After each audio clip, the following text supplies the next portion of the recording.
Chapter 16, Exposure. "The darkroom is not a place to hang out and chit-chat," came Miss Bethuna's exasperated voice from outside. Faddy exchanged a grin with Arne as she locked the darkroom door behind them. A lot of pictures had been ruined that afternoon when eager club members had opened the door, exposing underdeveloped prints to the light. But the two of them weren't taking any chances.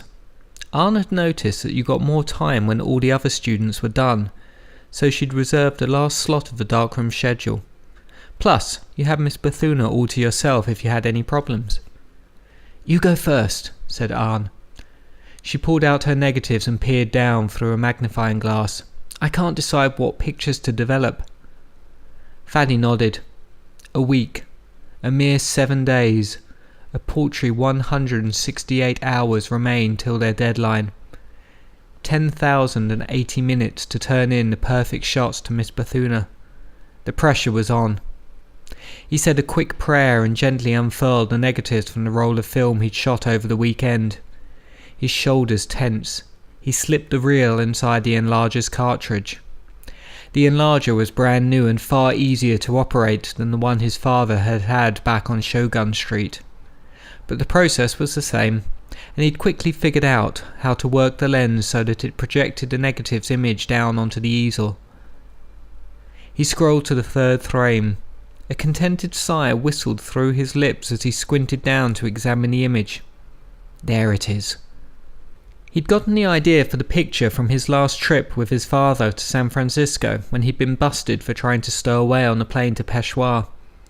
Images of the city with its rolling hills, curving streets and colourful neighbourhoods had lingered in his mind, reminding him of how he and his father used to walk the hills of Kabul taking pictures of the city below.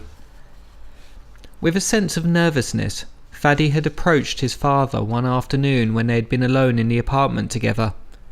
He told Habib that Noor had given him the money to join the photo club. "Really?" Habib had said, looking at Faddy over his reading glasses. Yes," Faddy had said. "That was very nice of her," Habib had replied as he'd returned to memorising the streets map of Oakland. Relieved, Faddy had told his father of the idea for the winning shot. His eyes twinkling with interest, Habib had agreed that it was a marvellous concept. He let Faddy come with him to work the following weekend, and when he'd finished his shift at 6 a.m, they'd stroll through the city eating chocolate donuts, joking, and best of all, taking pictures.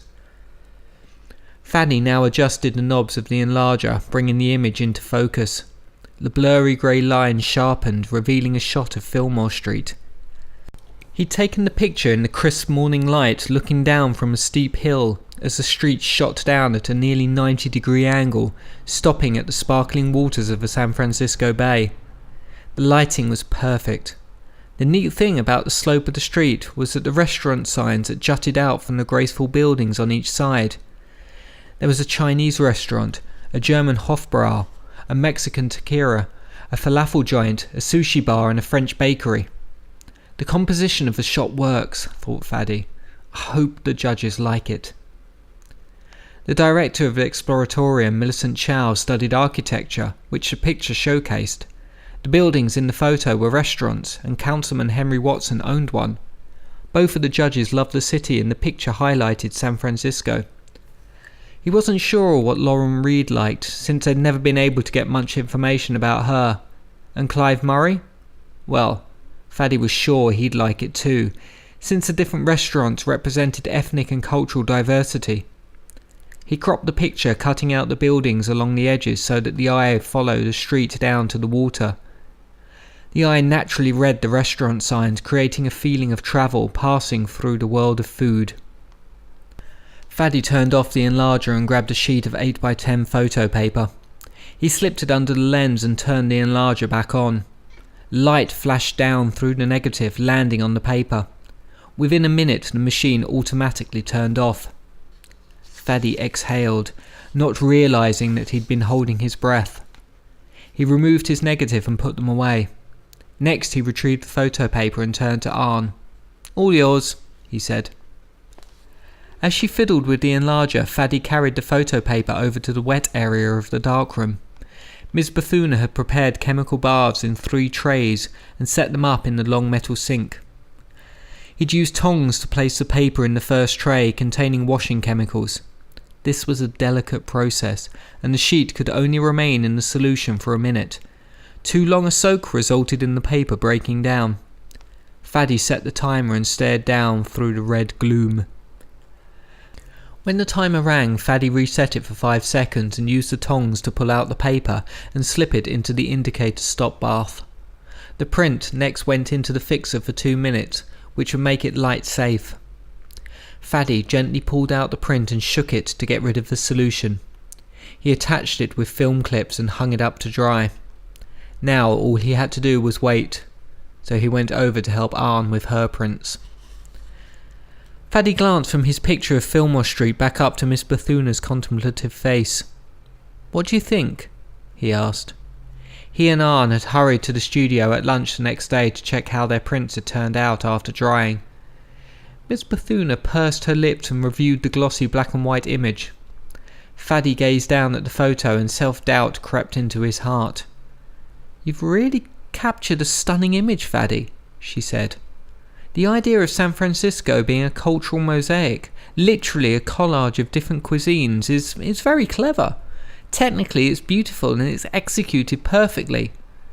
But it's missing something, isn't it?" said Faddy. His brows furrowed as his finger traced down the street to the glittering water of the bay. "Don't be so hard on yourself," said Miss Bethuna. "It's a solid entry." "No," said Faddy. He shook his head as it dawned on him what it was. "You've said it to us 100 times. Great photos say something about life. They tell a story. My picture does that, but you've also told us that great photos evoke emotion." "Well, yes, I have said that, haven't I?" said Miss Bethuna. She frowned, looking back at the photo. Faddy glanced over at Arne's picture. Since the beginning she'd wanted to take an action shot. After reviewing the judge's background, she'd decided to take a picture of performers dancing the South American tango. Millicent Chow's daughter was a ballet dancer, and Henry Watson liked everything South American. She was sure Clive Murray would like the action shot, since many of his photos focused on movement. So Arne had dragged Faddy all over town to dozens of dance studios. She'd begged the instructors to let her photograph them.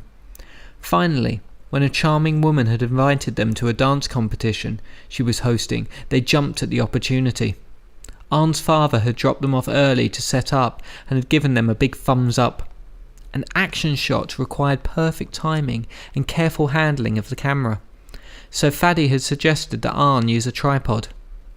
As Arne had nervously inspected the windows to establish the best source of light, he'd mounted her expensive brand new Nikon to the tripod and positioned it on the edge of the parquet floor. He'd admired the camera's sleek design and its cool new features. As the dancing had begun, Arne had perched next to the performers. Her right eye had peered through the viewfinder, while her index finger had hovered next to the shutter release button. With Faddy's help, she'd kept the camera focused on a particular spot at the centre of the hardwood floor, waiting for the whirling dancers to enter the frame. Faddy had suggested using a fast shutter speed to freeze the action as it came into view, and by the end of the competition, Arne had shot 3 rolls of film. The image she'd chosen showed a lean woman in motion, her shimmering dress whipped around her limber body as a man in a tuxedo dragged her across the dance floor. Light flowed in from the back window, illuminating the couple, highlighting their tension in their passionate embrace. Faddy peered down at the intense image captured on paper. It made him feel as if he was eavesdropping on the story of 2 lovers. "This is an amazing picture," said Faddy with an appreciative sigh. "It captures all the key elements." "Thanks," said Arne. Her eyes were troubled. "But, Faddy, you've got a great shot at winning too." "No," said Faddy, his mind made up. "I don't think that this is it." He took the print of Fillmore Street and tore it up. "Are you sure?" asked Arne. "Yes, I'm sure." "Well, it's up to you," said Miss Bethuna. "But you've got a week to find the perfect idea and one last session in the darkroom." Faddy nodded. He had to win that trip, and that required the best picture possible. Second best isn't going to cut it. "Faddy, wait," Arne said as they left the studio. She pulled on his elbow, slowing him down. "Why is winning so important to you?" Faddy stopped and turned back to look into her concerned face. "Look, I don't mean to pry," said Arne, "but it seems like winning this competition means more to you than just a camera and a trip on a photo shoot." Faddy paused and finally mumbled, "I really need to win that trip." "Why?" Conflicting thoughts flooded Faddy's head. Arne was a good friend and he couldn't lie to her. He pulled her into a quiet nook and told her about Mariam, but left out the part about how he felt it was his fault she was lost. Without saying a word, Arne reached over and gave him a hug. Faddy hugged her back awkwardly, his nose tickled by long strands of silky hair. "It wasn't your fault, Faddy," she sniffed and wiped her eyes with the edge of her sleeve. "As my father says, it was fate. When he and my mum left Vietnam on a boat fleeing the war, they got separated, but they found each other again in a refugee camp in Cambodia and came to America together." "Oh," said Faddy, pulling away from her embrace. "One of us is going to win," she said with confidence, "and you're going to get that trip." Faddy didn't know what to say, so he just smiled. His heart felt lighter than it had in a long, long time.